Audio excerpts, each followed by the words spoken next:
बिस्मिल्लाहिर्रहमानिर्रहीम। अस्सलाम वालेकुम स्टूडेंट्स। आज हम लोग करेंगे अपना लेसन नंबर 36 ENG 201 का। आज जो हमारा लेक्चर है ना, इसमें हम लोग सेंटेंसेस के ऊपर बात करेंगे। गलत सेंटेंसेस किस तरह से बनाए जाते हैं, इसको हम लोग ज़रा देखते हैं। अच्छा, सबसे पहला जो है हमारा स्टैक्ड मॉडिफायर्स एंड नाउन्स, ये क्या होते हैं? अच्छा, आपने बाज़ दफ़ा देखा होगा कि कोई बात कर रहा होता है ना, कोई जो सेंटेंस ऐसे लिखा हुआ है कि थोड़ी सी बात की और उसकी ना मतलब पूरी बात होने से पहले ही, जैसे एक बंदे का नाम लिखा ब्रैकेट में या जो है ना वो कॉमा में, आगे उसका थोड़ा सा इंट्रोडक्शन लिखा हुआ होता है, ठीक है? या आप लोग खुद भी कभी-कभी बात कर रहे होते हैं, तो बात करते-करते इधर-उधर की बात अंदर कर देते होते हैं ना, तो उसको हम लोग स्टैक मॉडिफायर्स वगैरह या इस तरह से जो है ना वो नाउन्स वगैरह हम लोग बना देते हैं। तो बड़ी-बड़ी स्ट्रिंग्स आपने नहीं बनानी मॉडिफायर्स की और नाउन की। इससे क्या होती है कि आप लोगों की जो राइटिंग है उसके अंदर एम्बिग्यूटी आ जाती है। वो आप लोगों की राइटिंग जो है वो वाज़िह नहीं होती। थोड़े से आप लोगों ने लफ्ज़ों को इस्तेमाल करना होता है नाउन के दरमियान जो रिलेशनशिप है उसको क्लियर करने के लिए, ठीक है? स्पेशली प्रीपोज़िशंस और कंजंक्शंस में जो एक रिलेशनशिप है उसको क्लियर करने के लिए। अगला जो प्रॉब्लम होता है हम लोग सेंटेंसेस में क्या मिस्टेक करते हैं, दैट इज़ वर्डीनेस। वर्डीनेस का क्या मतलब होता है कि आप लोग बात ज़्यादा लंबी कर ज़्यादा लफ्ज़ों का आप लोग इस्तेमाल करते हैं। तो आप लोगों ने क्या करना है कि कोई भी आप लोग बात कर रहे हैं तो कम से कम लफ्ज़, जितना मुमकिन हो सके आप लोग कम से कम लफ्ज़ इस्तेमाल करें। और लेकिन ये भी नहीं है कि आप लोग कम लफ्ज़ इस्तेमाल करने में क्लैरिटी वगैरह को आप लोग बिल्कुल ही सैक्रिफाइस कर दें। क्लैरिटी भी होनी चाहिए और इन्फॉर्मेशन भी आप लोगों की ओमिट नहीं होनी चाहिए। पैसिव वॉइस का अगर आप लोग बहुत ज़्यादा इस्तेमाल करेंगे, नॉमिनलाइजेशन अगर आप लोग बहुत ज़्यादा इस्तेमाल करेंगे, यानी कि नाम आप लोग बहुत ज़्यादा इस्तेमाल करेंगे या आप लोग वर्ब को भी नाउन बना के इस्तेमाल करेंगे। जैसे राइट क्या है, वो वर्ब है, राइटिंग क्या है, ये नाउन है, ठीक है? तो राइटिंग लंबा हो जाता है ना, राइट छोटा हो जाता है। तो इस तरह से अब ईट क्या है, वो वर्ब है, ईटिंग क्या है, वो नाउन है। तो ये नॉमिनलाइजेशन बनाना होता है। तो बहुत ज़्यादा नॉमिनलाइजेशन करेंगे, गैर ज़रूरी रिपीटिशंस करेंगे, गैर ज़रूरी लफ्ज़ों का और फ्रेज़ का अगर आप लोग इस्तेमाल करेंगे तो इससे आप लोगों की जो राइटिंग है वो वर्डी हो जाएगी, लंबी हो जाएगी। अच्छा, पैसिव वॉइस और एक्टिव वॉइस। एक्टिव वॉइस का आप लोग हमेशा इस्तेमाल करें जहाँ पे पैसिव वॉइस गैर माकूल हो। एक्टिव वर्ब्स क्या होती हैं कि वो छोटे होते हैं। एक्टिव वॉइस में अगर आप लोग बात करेंगे ना, तो उसमें आप लोगों के कम लफ्ज़ लगेंगे। पैसिव वर्ब्स जो होते हैं उनमें ज़्यादा लफ्ज़ हमें दरकार चाहिए होती हैं। दूसरा, आप लोग पैसिव वर्ब्स आप लोग वहाँ पे इस्तेमाल करते हैं जहाँ पे काम करने वाले को मेंशन करना गैर ज़रूरी हो, तो वहाँ पे आप लोग पैसिव वर्ब का आप लोग इस्तेमाल करते हैं। आगे है नॉमिनलाइजेशन। जहाँ तक मुमकिन हो सके आप लोग वर्ब का इस्तेमाल करें नाउन की जगह, यानी कि वर्ब को आप लोग नाउन में कन्वर्ट ना करें। गैर ज़रूरी और अननेसेसरी और बहुत ज़्यादा अगर आप लोग नॉमिनलाइजेशन कर देंगे, यानी कि वर्ब को आप लोग नाउन में कन्वर्ट कर देंगे, तो इससे भी आप लोगों की राइटिंग जो वो वर्डी हो जाएगी। क्योंकि इसमें क्या होता है कि आप लोग वर्ब की फॉर्म सिर्फ लगाने के बजाय आप लोग को नाउन भी आप लोग लगाते हैं, वर्ब भी लगाते हैं, ठीक है? उसके बाद अननेसेसरी रिपीटिशंस।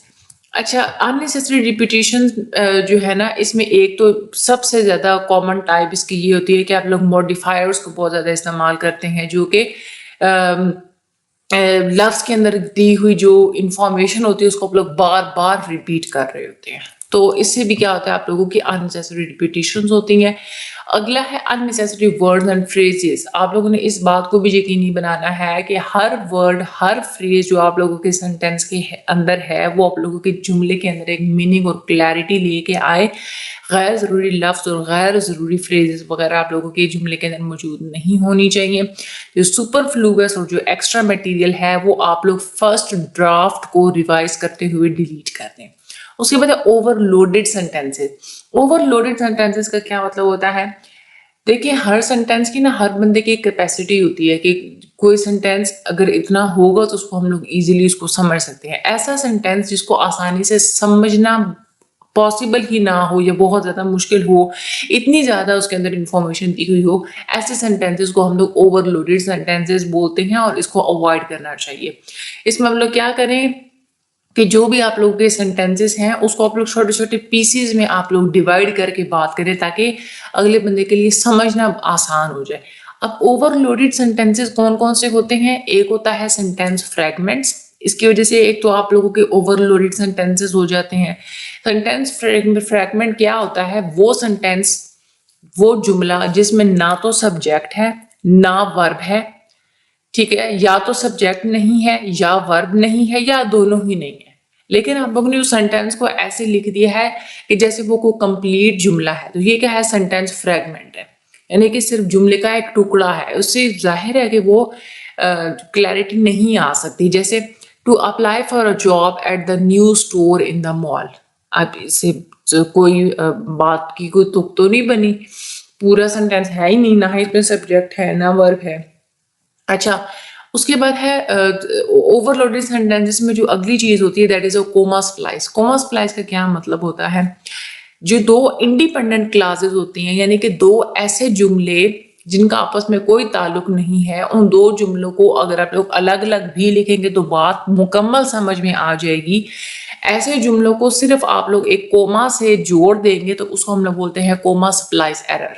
कोमा स्प्लाइस को आप लोग 4 तरह से ठीक कर सकते हैं। एक तो ये तरीका है कि आप लोग वो जो इंडिपेंडेंट क्लासेस हैं, वो जो समझ आने वाले जुमले हैं, उनको आप लोग क्या करें कि 2 सेपरेट सेंटेंसेस में डिवाइड कर दें, सेपरेट कर दें और दरमियान में आप लोग क्या लगा दें? पीरियड, यानी कि नुक्ता लगा दें, डॉट लगा दें। दूसरा तरीका ये है कोमा की जगह पे आप लोग सेमीकोलन लगा दें या सेमीकोलन और साथ में कोई कंजंक्टिव एडवर्ब लगा दें, जैसे हाउएवर, फर्दरमोर, इस तरह का कोई लफ्ज लगा दें। तीसरा तरीका ये है कि कोमा की जगह आप लोग कोमा और साथ में कोऑर्डिनेटिंग कंजंक्शन लगा दें, जैसे बिकॉज, हाउएवर, फर्दरमोर, इस तरह से। चौथा तरीका ये है कि आप लोग इन दोनों सेंटेंसेस में से किसी एक सेंटेंस को सब ऑर्डिनेट क्लास बना दें, यानी कि ऐसा जुमला बना दें कि उसको अपना मानी समझाने के लिए दूसरे जुमले की जरूरत पड़े, ठीक है? तो उससे क्या होगा कि एक सब ऑर्डिनेट दूसरी इंडिपेंडेंट क्लास होगी, तो इससे फिर दरमियान में कोमा होगा तो कोई मसला नहीं होगा। अच्छा, तीसरी तरह के जो overloaded sentence that is fused sentences. इसका क्या मतलब होता है? यानी कि 2 इंडिपेंडेंट क्लासेस, उनको आप लोगों ने जोड़ दिया है और दरमियान में आप लोगों ने कोई पंक्चुएशन, कोई कंजंक्शन नहीं लगाया, तो उसको हम लोग क्या बोलेंगे? Fuse sentences. और इसको हमेशा जो है वो अवॉइड करना चाहिए। चौथी तरह के जो overloaded sentences that is स्ट्रिंगी sentences, यानी कि आप लोग बहुत सारी क्लासेस को आपस में जोड़ के लंबी सी स्ट्रिंग बना देते हैं। इनको पढ़ना कभी भी आसान नहीं होता।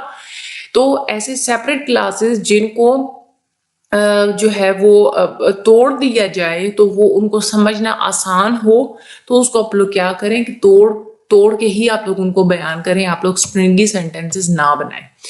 आखिरी जो चीज़ जो आप लोगों को ख्याल रखनी चाहिए अपनी सेंटेंसेस के अंदर, दैट इज एग्रीमेंट। एग्रीमेंट का क्या मतलब होता है? आप लोगों के सब्जेक्ट में और वर्ब में एग्रीमेंट होना चाहिए, प्रोनाउन में और उसके एंटीसीडेंट में एग्रीमेंट होना चाहिए, सब्जेक्ट में और प्रोनाउन में एक जो है वो एग्रीमेंट होना चाहिए। यानी कि सब्जेक्ट क्या था, फॉर एग्जांपल कोई लड़का था, तो क्या है प्रोनाउन आपने उसकी जगह पे क्या लगाना? हिज होना चाहिए ना, हर तो नहीं ना होना चाहिए। तो ये एक एग्रीमेंट है, ठीक है? प्रोनाउन में और उसकी एंटीसीडेंट में। एंटीसीडेंट यही होता है कि आप लोगों ने पहले लड़के का नाम लिया, वो एंटीसीडेंट है, आगे आप लोग जाके हिज लगा दिए तो उसका प्रोनाउन है। इससे क्या होता है कि एग्रीमेंट अगर आप लोगों के सेंटेंसेस में होगा तो पैराग्राफ के अंदर कोहेरेंस भी आएगी, और ये आप लोगों के स्टाइल और ग्रामर के लिए भी बहुत ज़्यादा ज़रूरी होता है। आप लोगों ने क्या करना होता है? 4 चीज़ों का आप लोगों ने ख्याल रखना होता है। एक, सब्जेक्ट वर्ब एग्रीमेंट होना चाहिए, यानी कि आप लोग जो वर्ब इस्तेमाल कर रहे हैं वो आप लोगों के सब्जेक्ट के मुताबिक होना चाहिए। काम जो है वो किसके मुताबिक होना? सब्जेक्ट के मुताबिक होना चाहिए। दूसरी चीज, प्रोनाउन एंटीसीडेंट एग्रीमेंट होना चाहिए, यानी कि जो आप लोग प्रोनाउन इस्तेमाल कर रहे हैं वो एंटीसीडेंट के मुताबिक होना चाहिए, जेंडर के लिहाज से भी और नंबर के लिहाज से भी। फॉर एग्जाम्पल अगर आप लोगों ने पहले जो है वो बहुत सारे लड़के इस्तेमाल किए हैं, तो आगे आप लोग क्या करेंगे? एंटीसीडेंट क्या आप लोग इस्तेमाल, सॉरी, प्रोनाउन क्या इस्तेमाल करेंगे? देयर इस्तेमाल करेंगे। सिर्फ अगर आप लोगों ने इसी तरह से अगर लड़का अगर आप लोगों ने बयान किया है, उसका नाम अगर आप लोगों ने लिखा है, तो एंटीसीडेंट के तौर पे आगे प्रोनाउन में जाके आप लोग लड़की नहीं लिखेंगे, हर नहीं लिखेंगे, बल्कि हिज लिखेंगे, ठीक है। अच्छा, इसी तरह से आप लोगों ने दो और चीज़ों का ख्याल रखना, जैसे pronoun case and pronoun reference. इसमें ना ये चार चीज़ें इन्होंने बताई हुई हैं। एक है, ये है सब्जेक्ट वर्ब एग्रीमेंट है, प्रोनाउन एंटीसीडेंट एग्रीमेंट है, आगे हमारे पास प्रोनाउन केस, यानी कि फॉर्म्स ऑफ प्रोनाउन होते हैं मुख्तलिफ किस्म की। तो जो आप लोगों के सेंटेंसेस के अंदर जो आप लोग किस तरह की प्रोनाउन आप लोग इस्तेमाल कर रहे हैं, वो आप लोगों की अप्रोप्रिएट होनी चाहिए, यानी कि मतलब गैर माकूल किस्म की प्रोनाउंस आप लोगों ने इस्तेमाल नहीं करनी। और उसके बाद प्रोनाउन रेफरेंस, यानी कि प्रोनाउंस जो है वो आप लोगों के एंटीसीडेंट के मुताबिक होनी चाहिए, उससे क्लोजली रिलेटेड होनी चाहिए। अच्छा, ये जो प्रोनाउन केस और जो प्रोनाउन रेफरेंस है ना, ये हम लोग अगले लेक्चर में मजीद डिटेल में जाके पढ़ेंगे, तो इसलिए मैं यहाँ पे इसको ज़्यादा टाइम नहीं दे रही। सब्जेक्ट वर्ब एग्रीमेंट क्या होता है, प्रोनाउन एंटीसीडेंट एग्रीमेंट क्या होता है, ये आप लोगों को अच्छे से समझ आ गई होगी। और वैसे भी ये पूरा जो लेक्चर है ये ईजी था, इंटरेस्टिंग भी था। तो बस आप लोग इसको एक दफ़ा रीड कर लीजिएगा जो मैंने हाईलाइट किया हुआ है। बाकी इंशाल्लाह अगला जो हमारा लेक्चर होगा उसमें हम लोग मज़ीद सेंटेंसेस के बारे में ही हम लोग बात करेंगे। कौन-कौन से एरर्स होते हैं, किन-किन एरर्स को हमें अवॉइड करना चाहिए, वो हम लोग सारी चीज़ों के बारे में हम लोग बात करेंगे। चैनल को सब्सक्राइब लाज़मी कर दीजिएगा और वीडियो को आगे शेयर लाज़मी कर दीजिएगा। मुझे अपनी दुआ में याद रखिएगा। Thank you so much and Allah हाफ़िज़।